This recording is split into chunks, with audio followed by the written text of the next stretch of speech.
Mayor Benji Magalong pinagbibitiw sa pwesto ng ilang labor group para makapag-focus sa investigasyon kaugnay ng korupsyon sa flood control project sa bansa. Detalye ng balita mula kay Romy Gonzalez, Harish 41 ay bagdabigat. Romy. Iginate ng ilang labor groups kay Mayor Benji Magalong na magbitiw sa kanyang pwesto bilang alkalde ng Baguio City matapos itong hirangin ni Pangulong Bongbong Marcos Jr. bilang special advisor at investigator sa binuong Independent Commission on Infrastructure na natasang mag-imbestiga sa talamak na korupsyon sa mga flood control projects sa bansa. Ayon sa grupong nagkaisa, Labor Coalition, kailangan magbitiw si Magalong para makapag-focus sa gagampanan nitong tungkulin sa investigasyon ng ICI.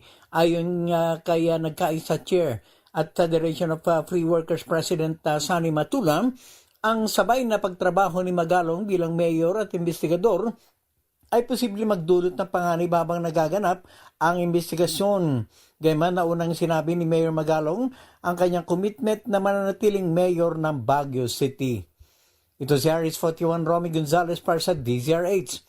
Una sa Pilipinas, una sa Pilipino. Maganda umaga, Pilipinas! Maraming salamat, Romy. Diyos na Gina.